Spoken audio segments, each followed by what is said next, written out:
Ayon sa Gallup polls sa taong 2023, sinabi roon sa isang artikulo na 68% o 68 ang nagsasabi na sila'y yumayakap sa Kristiyanong reliyon.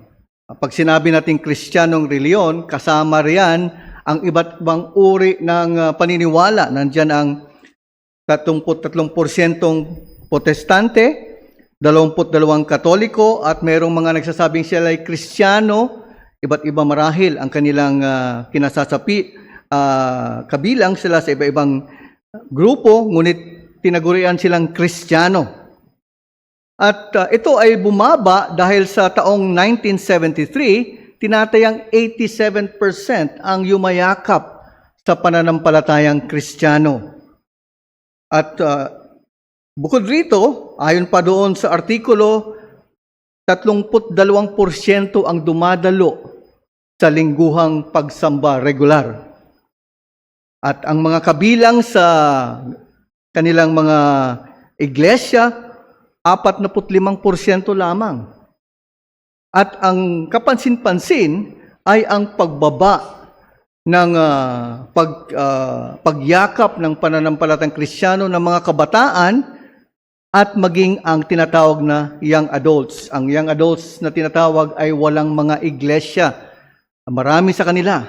At maraming pwede nating gawin upang i-interpret ang mga datos na ito dahil ito'y raw data.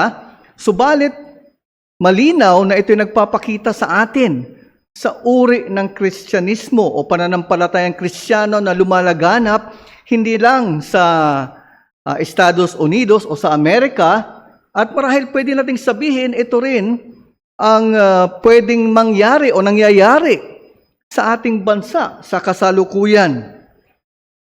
Yan, tulad ng aking sinabi, ang estado ng Kristiyanong pananampalataya sa ating kapanahunan. Marahil may ideya sila at kaalaman sila tungkol sa Diyos, ngunit halos walang impluwensya o epekto ang kanilang paniniwala sa buhay o maging sa kanilang pamumuhay. Sinasabi ko ito dahil ito'y mapanganib, dahil ito ang nagbibigay o ito ay nagbibigay ng pakiramdam na maayos marahil naman ang aking reliyon, subalit ang katotohanan, baka ito ay isang huwad. Marahil ang reliyong tinatangkilik ay ayon sa dikta ng iyong sariling kaisipan o mga hangarin o maging sa iyong ninanais. Ngunit hindi ito marahil ayon sa katotohanan ng salita ng Diyos. Baka ganyan ang iyong paniniwala o ayong paniniwalang relihiyon.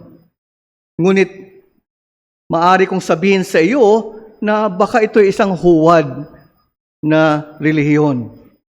Ganyan marahil natin pwedeng ilarawan ang Israel sa panahon ng mga hukom. At sa ating pagtatapos ng ating pag-aaral ng aklat ng mga hukom, at o kaya tinatawag nating konklusyon, inilalarawan ng may akda ang sitwasyon ng Israel sa pamamagitan ng dalawang kwento.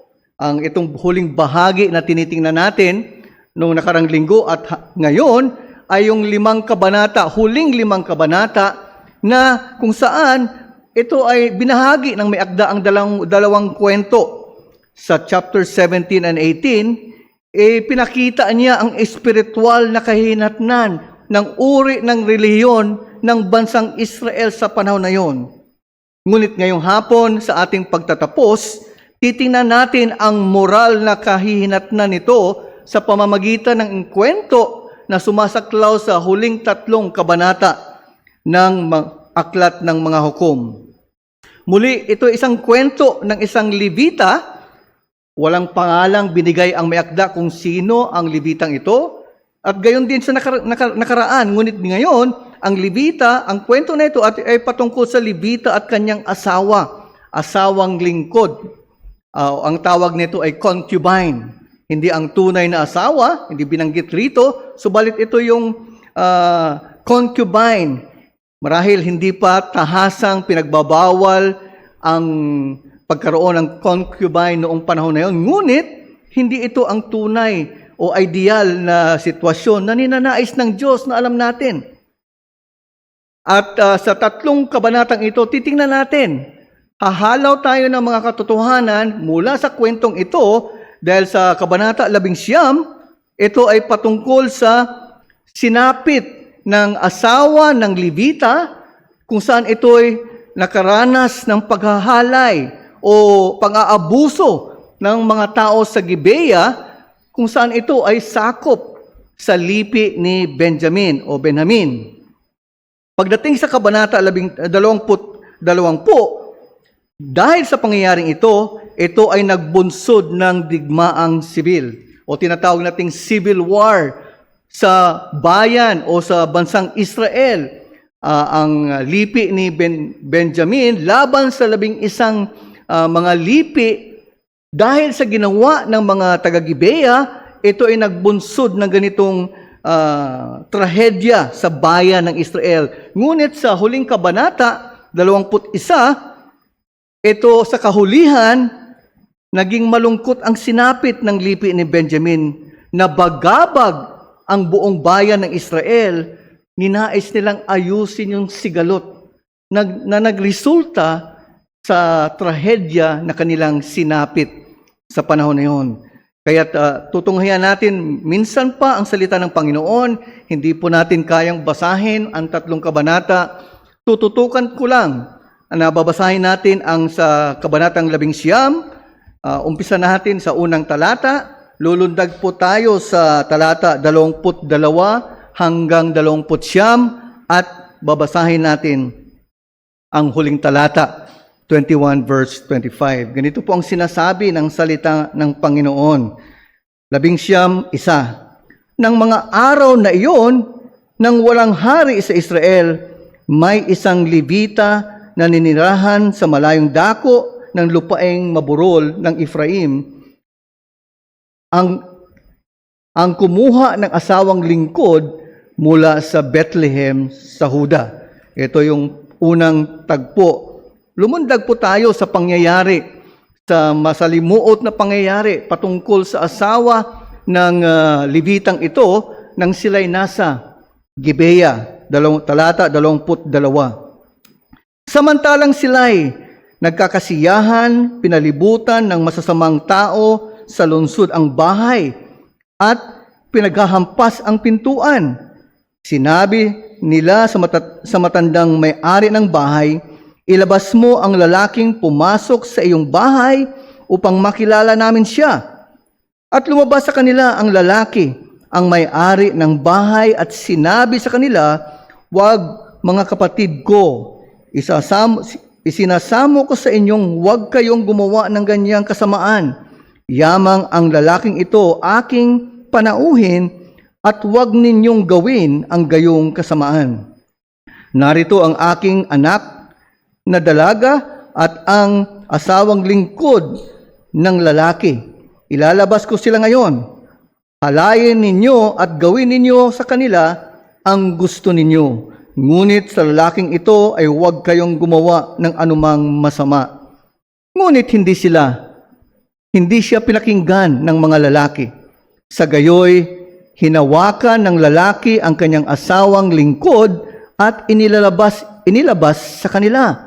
Kanilang sinipingan siya at hinalay buong gabi hanggang sa kinaumagahan. At nang magbukang liwayway, ay kanilang pinaalis siya. Nang nag-umaga na, dumating ang babae at nabuwal sa pintuan ng bahay ng lalaki na kinaroroonan ng kanyang Panginoon hanggang sa magliwanag. Kinaumagahan, bumangon ang kanyang Panginoon at binuksan ang pinto ng bahay. Nang siya ay lumabas upang magpatuloy sa kanyang lakad, naroon ang kanyang asawang lingkod ay nakabuwal sa pintuan ng bahay, na ang mga kamay ay nasa bungad. At sinabi niya sa kanya, "Bumangon ka at umalis na tayo." Ngunit walang sagot.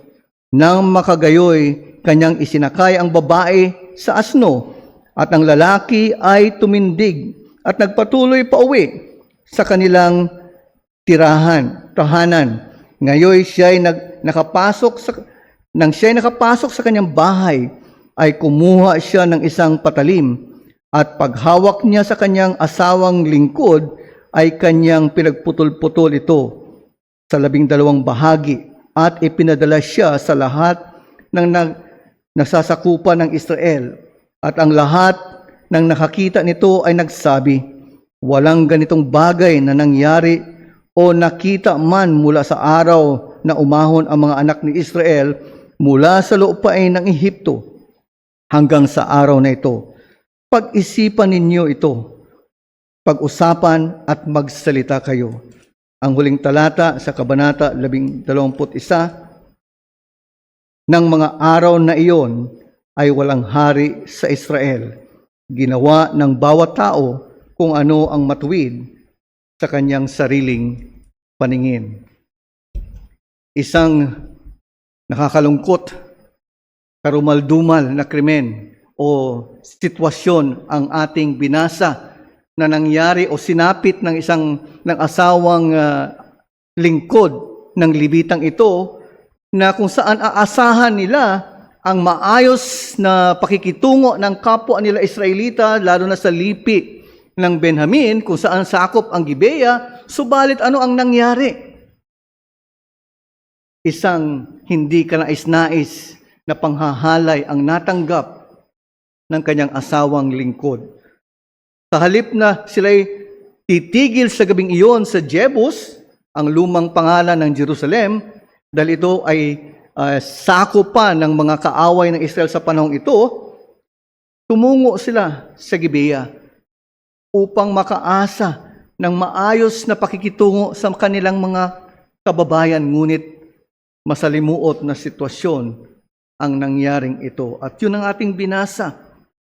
Ang may akda ay hindi dito nagbibigay ng kanyang diretsahang paninindigan. Kung mapapansin nyo, simula Kabanata 17 hanggang sa 21, hindi nagbibigay ng tuwirang paninindigan ang may akda, kundi sa pamamagitan ng kanyang pahiwatig sa paglalahad ng isang koro o formula na sinasabi niya walang hari, kaya ang bawat isa ay gumagawa na ayon sa kanyang sariling paningin.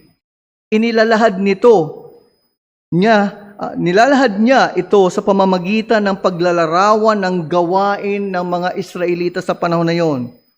Ito bagay isang banayad na paghamak sa mga karakter, sa salaysay o kwento na kanyang binahagi.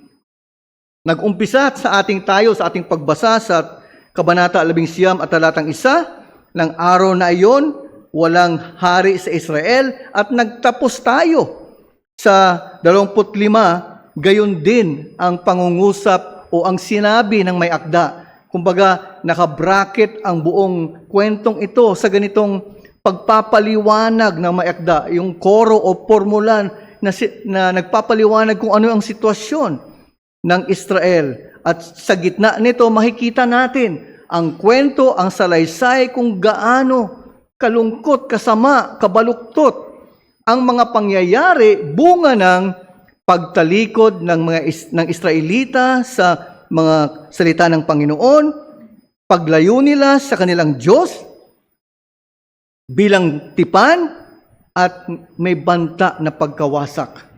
So ganito ang mensahe na gusto kong dalhin. Hindi lamang ito kumakatawan sa huling bahaging ito, marahil ito ay kumakatawan sa buong aklat din ng mga hukom.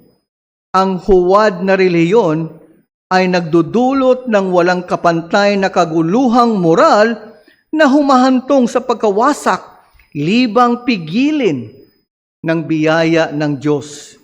False religion brings about unprecedented moral chaos, leading to destruction unless restrained by God's grace. Ang huwad na reliyon ay nagdudulot ng walang kapantay na kaguluhang moral na humahantong sa pagkawasak, libang pigilin ng biyaya ng Diyos. Sa kwento o sa salaysay, inilalahad ng may akda ang panganib ng isang huwad na reliyon. At dito, binigay niya o ipinapakita niya o nilalarawan niya ang mga dinudulot nito. Dalawang bagay ang gusto kong tingnan natin, hahalawin natin na dinudulot ng isang huwad na reliyon. Una, sanhi ng kawalan ng moralidad. It causes moral bankruptcy. At pangalawa, sanhi ng pagbaluktot ng hustisya. It causes perversion of justice. Tingnan natin ang unang bagay. Ang sanhi ng kawalan ng moralidad or moral bankruptcy. Sa kwento ng isang Levitang ito na may asawang lingkod na ating binasa, at sabi ko kanina, hindi pa ito pinagbabawal sa panahong ito, ngunit alam natin na ito hindi isang ideal na sitwasyon, lalo na sa isang lingkod ng Diyos. Alam natin sa Genesis pa lamang, ang layunin ng Diyos ay isang lalaki, isang babae na mag-asawa. Ngunit dahil ang kanyang asawa ay lumayas, sinuyo niya ang kanyang asawa upang puntahan niya sa kanang biyanan. Kaya't hinikayat siya ng biyanan na tumigil 3 araw, hinikayat pa ng 1 araw, ngunit sa 5 araw ito'y umalis. Ngunit sa alanganing oras, kaya't sa kanilang paglalakbay patungo o pabalik sa Ephraim, mula sa Bethlehem, Judah, kailangan nilang magpahinga at napadpad sila sa halip na Jebus sa Gibea dahil ito ay sakop ng lipi ng Benjamin. At merong isang nagmagandang loob na matanda na taga Ephraim, hindi taga roon, upang patuloyin sila sa kanyang bahay dahil ito isang delikadong panahon o delikadong lugar ayon sa pananaw ng matandang lalaki. At tulad ng nangyari ayon sa ating binasa sa talata 22, binulabog ang bahay ng matanda. Anong nangyari? Pinapalabas ang lalaking ito, ang Levita, upang halayin ng mga kalalakihan sa lugar na iyon. Ganon ang sitwasyon ng Gibea sa panahong na iyon. Ngunit, sa halip na siya'y lumabas, ang nangyari sa kahulihan ay inilabas niya ang kanyang asawang lingkod o ang kanyang concubine upang ibigay ito sa mga tao ng Gibea, hinalay, at yun na nangyaring hindi ka nais-nais at karumal-dumal na krimen laban sa babaeng ito. At kahulihan, nung pagbalik nila sa kanyang tahanan, pinutol-putol. Nakakasuka o hindi natin lubos maisip bakit nangyari ang mga bagay na ito sa panahong iyon. Pinakalat niya ang 12 parte ng katawan ng babae upang hamunin, hikayatin, humingi ng hustisya sa kanyang kapwa ang mga Israelita sa nangyari o sinapit sa kanya. Ngunit pansinin natin, ang isang Levita na dapat magpairal o magturo ng salita ng Panginoon at magbigay ng proteksyon, siya ang nagpahamak sa kanyang asawa. Ano pa?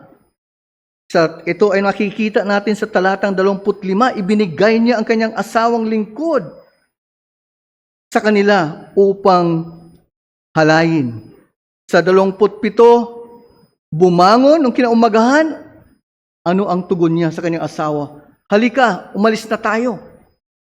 At sa talatang 29, tulad ng aking binanggit, pinagputol-putol niya ang katawan ng kanyang asawang lingkod.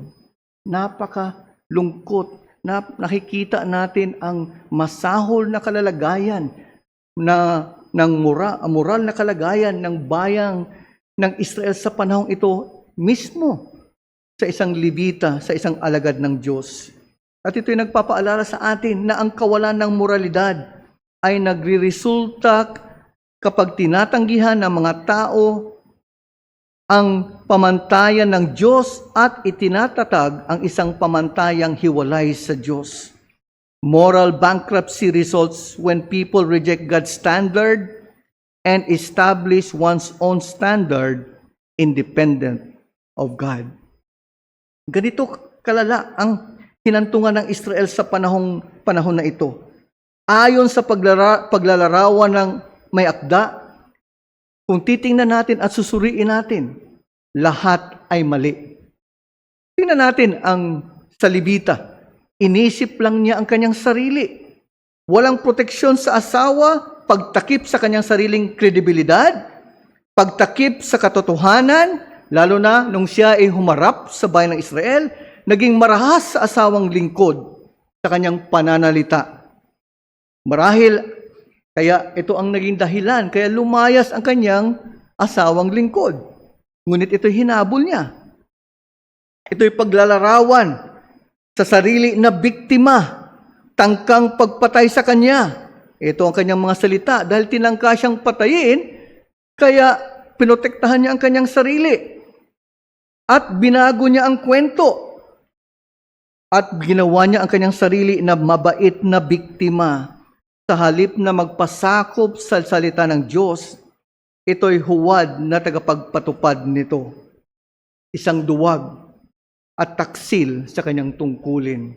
Yan ang ating makikita o mapapansin o marahil maisip pagbabasahin natin paulit-ulit ang mga pangyayaring ito. Ngunit tulad ng aking sinabi, ano yung kinahantungan ng Gibeya? Mga masasamang lalaki na tangkang halayin ang Levita. Hindi nakuha, kaya't ang asawang lingkod nito ang pinagsamantalahan. Masahol kaysa Jebus na inaasahan na mas mabuting pakikitungo ng Levita dahil sila nga ang mga kababayan. Paano naman yung matandang lalaki na nagbigay ng magandang loob sa Levita? Balak ibigay ang anak na babae at ang asawang lingkod sa mga taga-Gibeya upang protektahan din ang Levita. Ang Israel, sa pangyayaring ito sa Kabanata 20, mabilis na desisyon upang patawan ng parusa ang Benjamin. Walang malinaw na pagsusuri sa nangyari, ngunit pagdating naman sa angkan o lipi ng Benjamin, tinakpan ang nagkasala, hindi nila ibinigay ang nagkasala nito upang maparusahan. Ganito masalimuot ang mga kwento na napalibot o titingnan ninyo, kung babasahin ninyo, sa buong Israel. Masasabi nating moral na pagkabangkarote sa lahat ng antas at sa bawat aspeto. Ganyan kalala at lubusang pagkasira ng bayan. Kaya't pag binasa natin ang Kabanata 11 ng Hukom, lalo na sa ating binasang bahagi ng salaysay, ito'y nagpapaalala sa atin ng sitwasyon ng panahon ng Sodom sa Genesis 11:19. Ito'y paglalarawan na sinapit ng Israel sa kabuuan dahil sa pagtutol sa Diyos at pagtanggi sa kanyang pamantayan. Sa makatuwid, naging pagano ang mga pag-uugali, pagkikilos, mga kaisipan ng Israel, o pwede natin silang tawaging Sodomites. Ang kaguluhang moral ay umiiral at nagaganap sa uri ng pamumuhay bunga ng pagtalikod at patuloy na pagtanggi sa Diyos. Meron tayong tinatawag na pagnakaw ng pagkakilanlan ng ibang tao o tinatawag nating identity theft. At ito ay nangyayari para sa sariling pakinabang ng gumagawa nito. Marahil ito ay pagkuha ng mga detalye mo sa iyong credit card o sa iyong mga SSS account or even bank accounts. At ginagamit nga ito ng mga tao, ginagawa ng mga tao upang samantalahin ang kahinaan o marahil kapabayaan ng iba. Ngunit may pagkakilanlan ang tayo bilang anak ng Diyos. Hindi dapat natin maaring isuko ang ating pagkakilanlan dahil sa mga bagay na hindi katangi-tangi o kaayos-ayos. At dapat nating tingnan o suriin ang ating mga sarili ayon sa pamantayan ng Diyos, hindi sa ating sariling pakiwari o kaisipan. Kaya ang hamon nito sa atin, suriin mo kung ang iyong pamumuhay ay ayon sa pamantayan ng Diyos at hindi naayon sa sarili. Check yourself whether your living is according to the standard of God and not of self. Marahil sasabihin nyo sa akin, napakadali mong sabihin yan. Di ba? Napakadaling isipin ang mga pananalita o mga bagay na yan. Marahil nagagawa mo, ngunit paano ako? Hindi ko naman kaya basta-basang gawin ang mga bagay na yan. Ngunit nagkakamali ka kung naiisip mo na hindi ito larawan, hindi ito ang larawan ngayon sa ating kapanahunan. Ganito ang nangyayari sa ating kapanahunan. Ganito ang marahil nangyayari sa marami. Ngunit nais kong suriin mo ang iyong sarili sa seryosong pagsagot sa mga katanungang ito patungkol sa ating kaugalian at sa ating mga ginagawa o mga gawain. Paano mo ginagamit ang iyong oras? Nasaan ka sa panahon na inaasahan ka ng Diyos sa kanyang panambahan? Paano na kung sa larangan ng pananalita? Ayon sa Efeso 4, talata 29, anumang masamang salita ay hindi dapat lumabas sa iyong bibig. Ngunit ang sinasabi rito, mabuti lamang ang dapat lumabas upang ito'y magbigay ng pagtitibay sa kapwa, para sa ikatitibay ng bawat isa ng mga pananalita. Paano na ang iyong pinansyal na mga bagay? Di ba ayon sa Mateo 6, talata 11, huwag magtipon ng kayamanan sa lupa dahil ito'y marahil nananakaw o kinakalawang. May kilala ako. May isa akong kaibigan noon dahil sa kanyang pagkalugi, dahil sa pagsara ng isang bangko, dumaan sa matinding depresyon, kalaunan, namatay. Ganyan ang mga saloobin o pangyayari ng mga tao. Anong humuhubog sa iyong kaisipan at pamumuhay? Ito ba'y salita ng Diyos o ang kaisipan ng mundo? Muli kailangan nating mapaalalahanan, hindi kailanman tinupad ng mundo ang mga pangako nito sa patuloy na umaasa sa Kanya. Di ba? Galit tayo sa hindi tumutupad ng pangako. Ewan ko lang kung meron sa inyo. Ang natutuwa sa isang tao na nangangako at hindi tumutupad paulit-ulit. Subalit sa mga pangako ng mundo na paulit-ulit ay bigo, ito pa'y hinahabol ng marami. Ito'y nakakalungkot na katotohanan. Hangad mo bang makamundong kapangyarihan, kayamanan, katungkulan, o maging kagandahan? Hindi ito sa kanilang sarili masama, ngunit subukan mo kung may tunay na kasiyahan. Tiyak ang kabiguan dahil mga huwad na pang-akit ito ng mundong ito. Diba't ayon sa Ecclesiastes 1, talata 14, ayon sa karanasan ng mga ngaral, sinabi niya, aking nakita ang ginagawa sa ilalim ng araw. At tingnan mo, lahat ay walang kabuluhan at pakikipaghabulan sa hangin.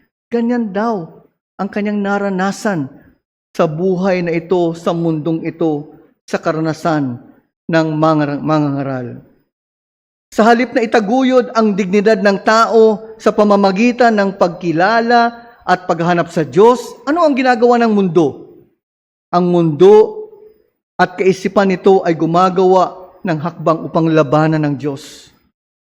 Yan ang sinabi ni Pablo sa Roma 1, talata 28, palibhasa'y hindi nila minabuting kilalanin ang Diyos, hinayaan sila ng Diyos sa isang mahalay na pag-isip upang gawin ang mga bagay na hindi nararapat. Ganyan ang kahantungan ng isang tao na patuloy na humahabol, na ninanais ang makamundong kasiyahan, pagsulong, ngunit kinakalimutan o lumilihis at lumalayo sa katotohanan na merong Diyos at merong mabuting layunin ang Diyos para sa kanyang mga anak. Tinagurian ni Charles Colson na ang kanyang aklat kasama niyang sinulat ni Nancy Percy, How Now Shall We Live, na isang legacy book niya.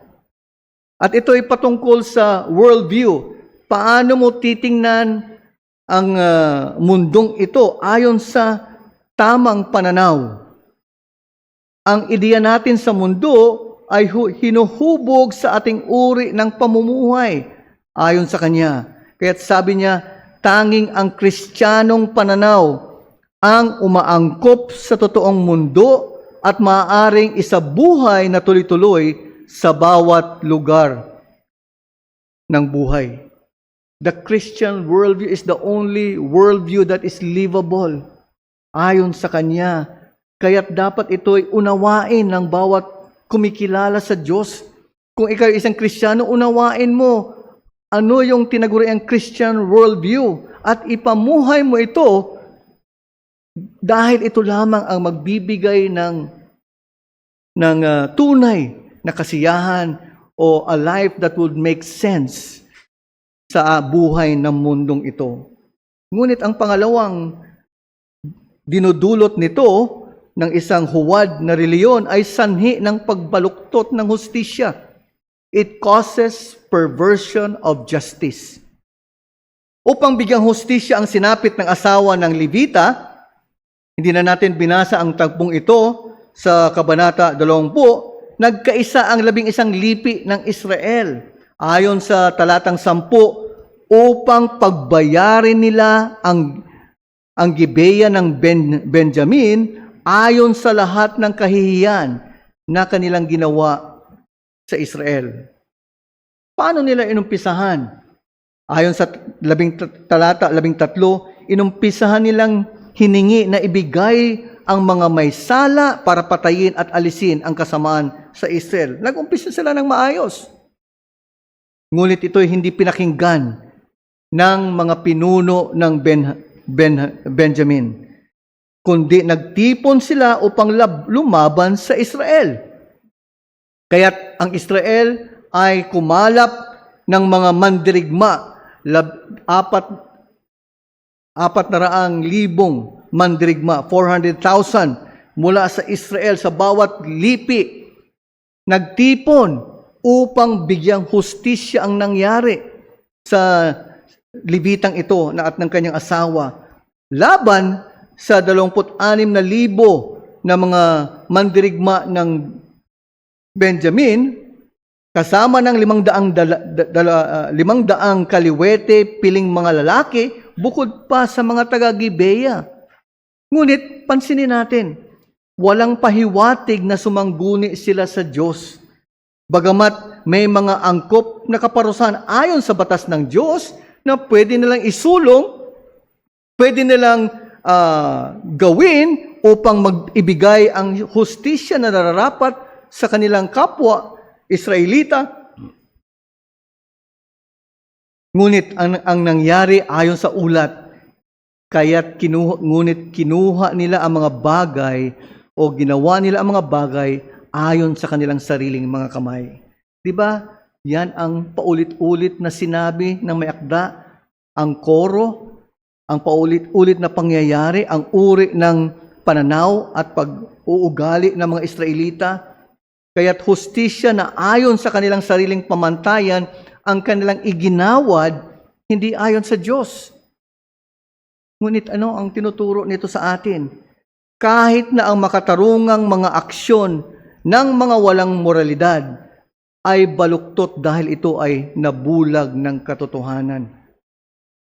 Even the just actions of the morally bankrupt are perverted because it is blinded by the truth.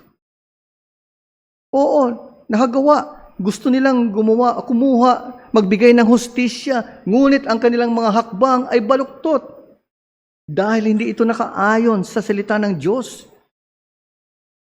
Sa kanilang pananaw, ito ay makatarungan, ngunit hindi ito ayon sa salita ng Panginoon. Sa unang pagkakataon, nagkaisa ang Israel, hindi laban sa mga kaaway na nakapalibot, kundi laban sa kapamilya. Minsan pa, ito lang ang pangyayari na nagkaisa sila sa mga pakikipaglaban nila sa mga katunggali, sa mga kalaban nila sa palibot. Kanya-kanya sila. Ngunit dito, kamangha-mangha, nagkaisa sila. Ngunit hindi sa katunay na kalaban sa kanilang kapwa. Ang hindi magawa laban sa iniutos ng Diyos sa una pa lang na kabanata ay ginawa laban sa kapwa pinili ng Diyos. Sa makatuwid, hindi hustisya kundi paghihiganti ang kanilang ginawa. Ngunit paano ipinaliwanag ng Levita upang makuha ang simpatya ng buong Israel? Ayon sa Kabanata 20, talata 5 at 6, ang sabi niya roon, nung humarap siya upang ipaliwanag ang pangyayari at himukin ang kanyang mga kapwa Israelita na suportahan siya at magkaroon ng simpatya, ang sabi niya, bumangon ang mga lalaki ng Gibeya laban sa akin. Ako'y kanilang pinag-isipang patayin at kanilang hinalay ang aking asawang lingkod at siya'y namatay. Sinabi pa riya doon, pinutol-putol, ipinadala sa buong Israel dahil gumawa ng karumal-dumal at ng kahalayan sa Israel. Kung papansin ninyo, kung babasahin niyo yung dalawang tagpong ito, ang hindi angkop ang kanyang salaysay. Hindi niya sinabi ang buong katotohanan. Iniunat at inayos ang katotohanan upang iayon sa kanyang pabor. Ang totoo, sa halip na halayin siya, kung saan ito ay nais ng mga masasamang lalaki, ibinigay ang kanyang asawang lingkod upang isalba ang sarili. Pinahamak ang asawa, kaya't lumalabas na nakipagsabwatan pa siya. Kaya't baluktot ang kwento, nilihim ang totoo. Ang moralidad ay nagiging ayon sa sariling paglikha at kahusayan. Pinukaw ang damdamin at nagtanim ng galit sa mga kapwa Israelita. Pinukaw niya ang galit ng kanyang mga kababayan upang tulungan siya na bigyang hustisya at magkaroon ng paghihiganti. Kaya't ang sinabi nila ang naging tugon, walang ganyang pangyayari sa buong Israel simula pa ng pag-alis mula sa Ehipto. Ito ay ngayon lamang nangyari. Ito ay pagbibigay o pagpapatotoo na ito ay isang hindi ordinaryong pangyayari. Sa halip na magpailalim sa kaparusahan ayon sa salita ng Diyos, gumawa ng matuwid ayon sa sariling kaisipan at pananaw. Ganito muli ang nangyari. Ang resulta ay trahedya sa buong bayan. Bagamat sa unang 2 araw natalo ang Israel sa mga taga Benjamin, ngunit sa paglapit nila sa Panginoon pagkatapos na nag-alay ayon at tumugon sa Diyos, pinuksa ang buong lipi ng Benjamin hanggang ang natira ay 600 kalalakihan na tumakas sa Rimon. Halos maubos ang buong lipi dahil sa ganitong digmaang sibil na nangyari. Tinalo. Ngunit nabagabag ang bayan sa pangyayaring na ito. Dahil naubos, pwede ba nilang tanggapin na mawala ang kanilang kapwa Israelita, ang lipi ni Benjamin? Hindi maaari. sa tinatawag nating legal na larangan, lalo na sa tinatawag lalo na sa mga labor laws or labor cases na tinatawag, marami ang natatalo sa teknikalidad. Hindi sila natatalo, marahil may mga ibang kumpanya talagang mga hindi pantay sa pagtrato ng kanilang empleyado na dapat lamang maparusahan ayon sa batas. Ngunit karamihan ay natatalo dahil, o lalo na kung meron kang dahilan na tanggalin ang isang empleyadong hindi naaayon o maayos, natatalo dahil sa teknikalidad. Dahil hindi mo sinunod ang proseso at tamang paraan. Merong mga kapamaraanan na nilagay sa batas na dapat mo sundin upang sumulong ang iyong kaso laban sa isang hindi tiwali na empleyado. Kaya't marami ang natatalo dahil sa ganitong kamalian. Ngunit sa sigalot sa espiritual na bagay, dahil sa hindi pagsunod ng iniutos ng Diyos, ito'y nagre-resulta ng hindi ka nais-nais na sigalot, problema at kapahamakan. Hindi lamang sa mga relasyon, kundi sa mga iglesia ng Panginoon. Kaya't ang hamon, hayaang gabayan ng katotohanan ng Diyos ang paghatol at kaukulang aksyon upang hindi malihis ang katarungan. Let God's truth guide judgment and corresponding action so as not to pervert justice. Ano ang kinahinatnan ng pangyayaring ito? Di ba? Halos na ubos ang lipi ng Benjamin. Ngunit nabagabag ang Israel. Nagkaroon sila ng kalungkutan dahil na mauubos ang kanilang kapwa Israelita. Ngunit ano ang naging tugon nila sa hangaring ayusin at ituwid ito? Ito'y makikita natin sa Kabanata 21. Hindi pa rin nila ginawa ang iniayon sa salita ng Diyos. Dahil sila ay nagbigay pa lang nung una pa lamang, nagbigay sila ng mga hangal na panunumpa.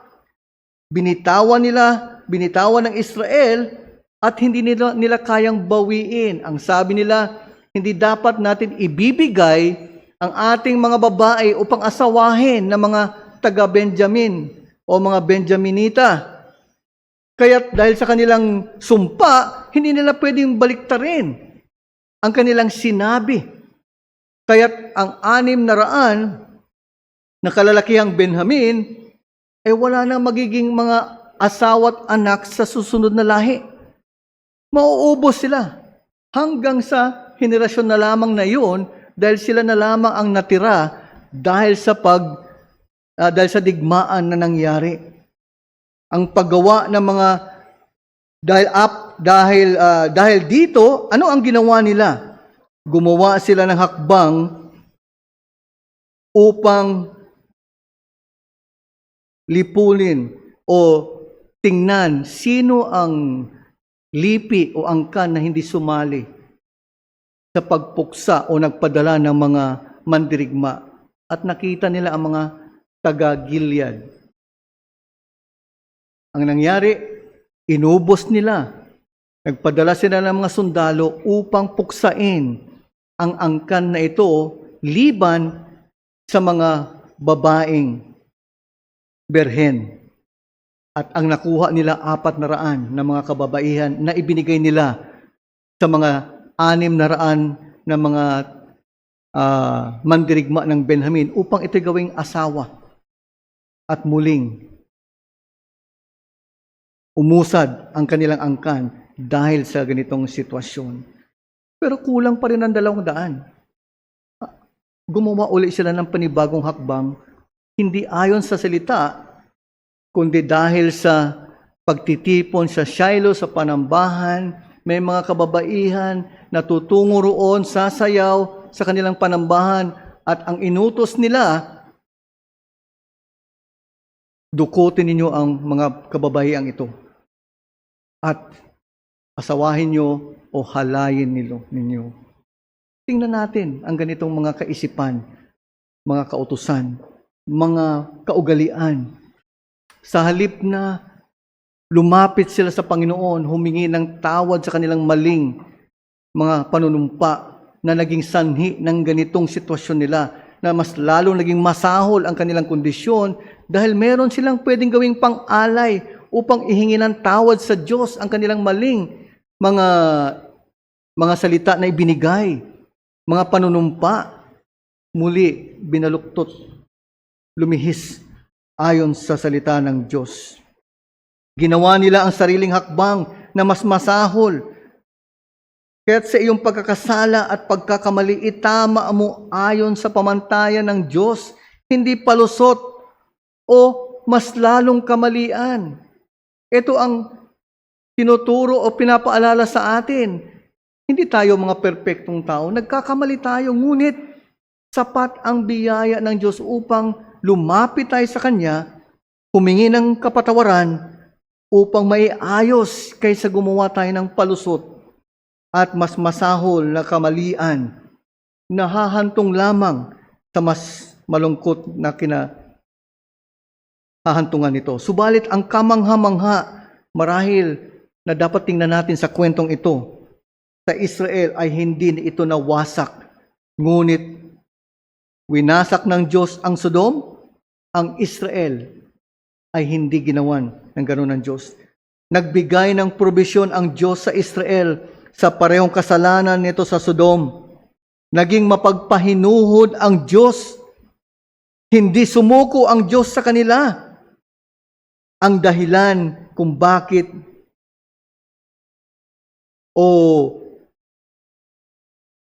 sa kabila ng kanilang mabigat na kasalanan, hindi sumuko ang Diyos. Walang sino man sa mga hukom ang makagagawa ng kailangan ng Israel. Hindi sumuko ang Diyos sa kanila. Ang dahilan kung bakit hindi tumalikod ang Israel ay dahil naging tapat ang Diyos ayon sa kanyang pangako. Tapat ang Diyos sa kanyang pangako kay Abraham. Ayon sa Genesis 12.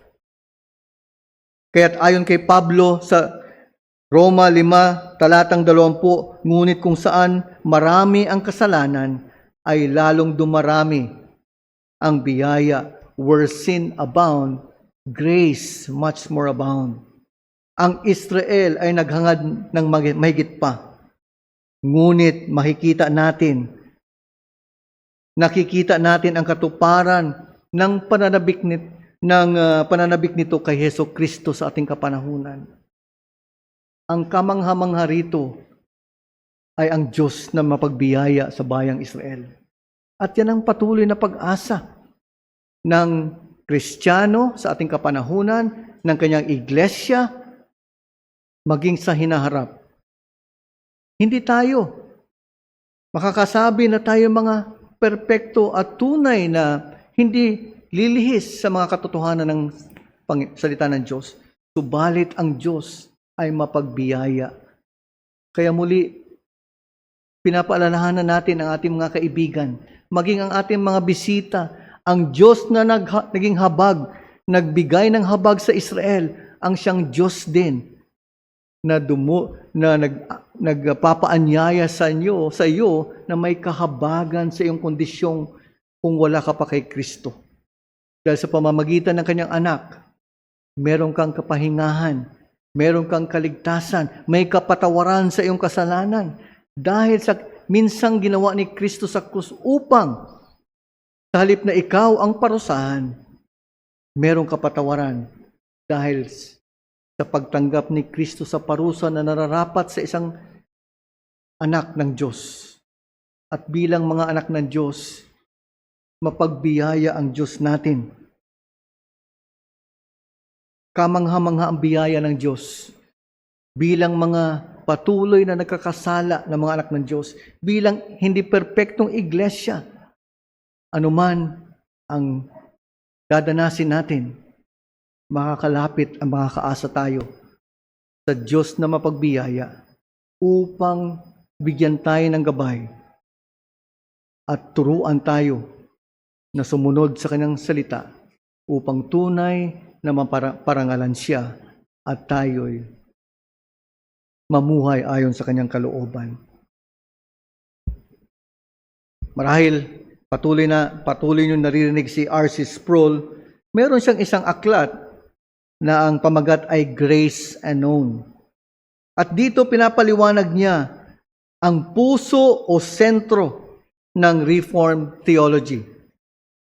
Hindi lamang ito patungkol sa predestination o yung tinatawag na iba na 5 points.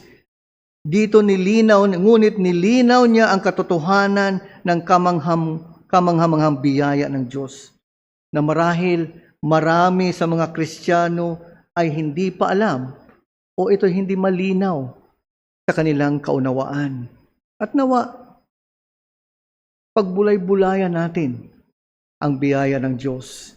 Dahil kung susumahin natin ang buong aklat ng hukom, sinabi ng isang manunulat, ito ay patungkol sa isang patuloy na nagkakasala na bayan, ngunit merong Diyos na mapagbiyaya sa kabila ng pagkakasala nito. At yan ang ating asahan.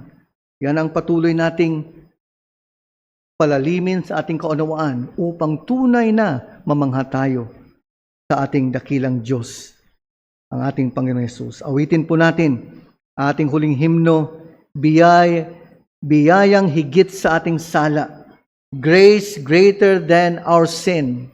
Ito'y nagtuturo sa mga katotohanan o biyaya na nagpapatawad ng sala o biyayang masigit sa ating mga sala. Awitin po natin, biyayang higit sa ating sala.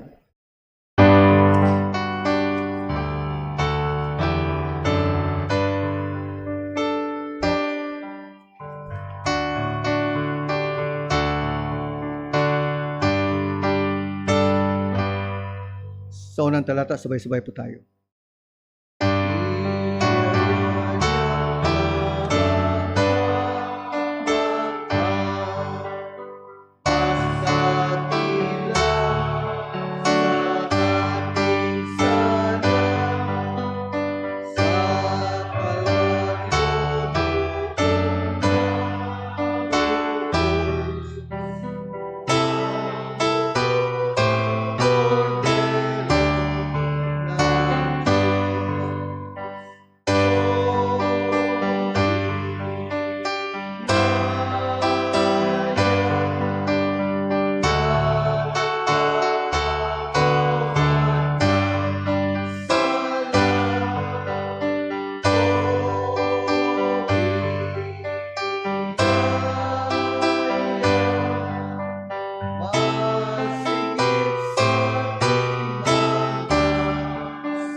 Magwakas po tayo sa panalangin. Tunay nga, Panginoon, kayo ang Diyos na mapagbiyaya. Sa pamamagitan ng inyong biyaya na ilaan para sa mga makasalanan, kami ay inyong iniligtas dahil sa ginawa ng inyong bugtong na anak, aming Panginoon Hesus. Siya na walang kasalanan ang siyang tumanggap ng inyong puot upang kami na mga makasalanan ay patawarin sa aming mga kasalanan at tumawag sa iyo na may pananampalataya. At tunay nga, Panginoon, sa aming patuloy na paglakad, kailangan namin ang inyong biyaya dahil napakadali na kami ay mahulog sa paglihis sa mga katotohanan ng inyong salita, sa pagtalikod, ngunit ito ay hindi mangyayari sa iyong tunay na anak dahil kayo ang siyang Diyos na mapagbiyaya upang akayin kami maging sa aming mga pagkakasala at ibalik kami sa tamang daan ayon sa inyong kapangyarihan at katotohanan. Subalit, Panginoon, tunay na mapanganib ang isang huwad na reliyon na hindi patuloy na humahawak sa inyong salita, ngunit humahawak sa kaisipang pangtao, pangsarili, at hindi nagpapasakop sa tunay na inyong salita. At nakita namin sa nangyari sa mga Israelita sa panahon ng mga hukom, kung paano sa kanilang patuloy na paglihis o sa paglayo sa iyo, ito ay humantong sa mga sari-saring problema, gusot at masalimuot na sitwasyon. Ngunit nagtagumpay ang inyong biyaya dahil kayo ay matapat na Diyos. Nawa, Panginoon, mag-ingat kami na hindi kami mahulog sa mga maling paniniwala, sa isang kawalan ng moralidad na pamumuhay, nahahantong sa pagbaluktot ng hustisya. Ngunit salamat sa paalala nyo dahil kayo lamang ang Diyos na nagbibigay ng tamang pamantayan at gabay sa pamamagitan ng inyong salita. Manatili kami sa katotohanan ito. Tulungan nyo kami na magpasakop ayon sa inyong kapangyarihan, ayon sa inyong biyaya, sa pagkilos ng banal na Espiritu sa aming mga puso't isipan. Hiling namin, Panginoon, na kayo rin ang siyang tumawag sa mga wala pa kay Kristo sa aming kalagitnaan. Nawa makita nila na ang kanilang pag-asa ay sa pamamagitan lamang na minsang ginawa ng aming Panginoong Hesus upang sila'y patawarin sa kanilang pagkakasala at makatanggap ng buhay na walang hanggang alok ng Ebanghelyo. Salamat, O Diyos, sa buong araw na ito. Hiling namin ang inyong patuloy na pag-iingat at gabay maging sa darating na linggo upang kami ay tunay na maglingkod ng may katapatan, sapagkat ito'y dalangin namin at hiling sa pangalan lamang ng aming Panginoong Hesus. Amen.